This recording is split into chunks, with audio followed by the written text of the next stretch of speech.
it's good fun. Days like these are great. You get the whole industry together, and to have, companies and corporations like Interbet and Cape Racing who are so generous with sort of time and energy into making a day like this possible is it's fantastic for everyone.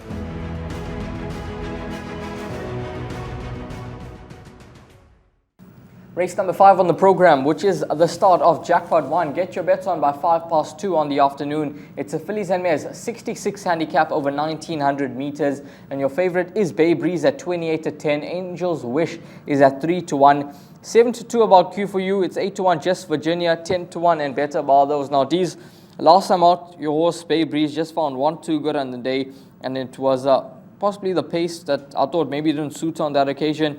And she meets the exact same horse in this lineup once again, and that is Q for you. Now, obviously, you are slightly better off at the weights with Q for you, but she's gonna be a threat once again. Yeah, I think with regards to pace, you can take nothing away from the winner, because every jockey is riding their race, whether they're riding their race to instructions or they're riding the race the way it pans out.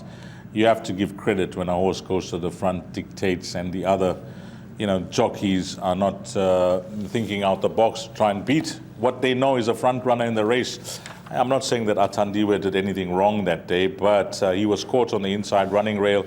He had a horse on the outside. I think it was Majestic Dynasty, Dennis Dryer's runner, that wasn't helping. Sean Veal was one off the rail. He was entitled to be there, but I just think that she was a bit claustrophobic on that rail. She was fighting for her head. She wanted a way out, and he was trying to settle her. But nevertheless, she ran a good race, and it was a form result. Those were the two right horses in the race, and they finished 1-2. The thing with her is that she's quite sensitive, especially on her back, and you have to do a lot of physio with her, and she needs a lot of TLC.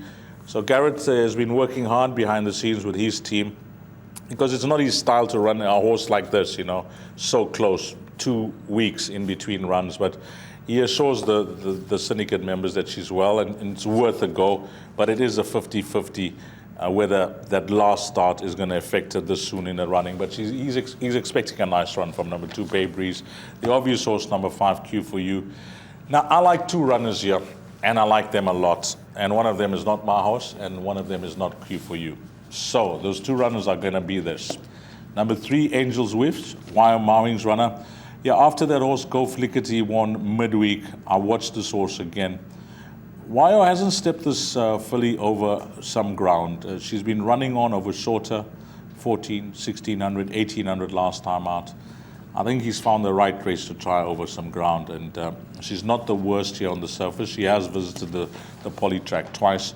I think if she's in a nice position turning to the straight, her turn of foot should be too strong. And then Just Virginia, the glaring factor with Just Virginia is that last start. With all due respect, you have to give horses a run wherever you find the races for them, and if they fit in well, you don't want to keep them in the box. But for me, that was the wrong race totally last time out. It was a C division class. The average rating was 81. And this time round, what is the average rating? It's a 63. So she was thrown deep in the red last time out against those horses. Yep, she was down in the weights, but against those type of horses, she looked like a no-hoper in that field. This race, however, I think she's a massive player with a very low average rating compared to what she raced against last time. So I'm going to go 3 and 7, and then the obvious numbers 1 and 5. Yeah, I think it's quite a competitive race. A few horses in with chances here. You mentioned number 1, Ingakara. I think that horse could get involved here. Drawn in gate number 1 on a mark of 65. Could be a positive, and she has run very well on the poly track before. In fact, her best form is on the surface, so I think she'll run well. So 1, 2, 3, 5, and 7. I'm going to go with those 5 numbers in the pick 6. And D's, would it maybe be fair to say that number 7 could be your each way top choice? Yeah, number 7, and I like. If I have to tip them, I'll actually tip 3 to beat 7, because I think this horse, Angel's Wish, could be right or I could be horribly wrong, but I think that she's going to release the extra distance. I really do. I think this 1900-meter trip is going to suit her, and suit her ideally. So that is a wrap of race number 5, and take note, It is jackpot 1 1405.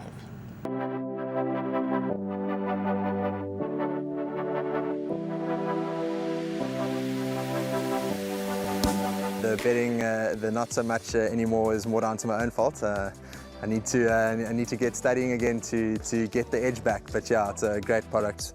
I love the exchange. It's really, in my opinion, one of the better bookmakers, if not the best bookmaker out there.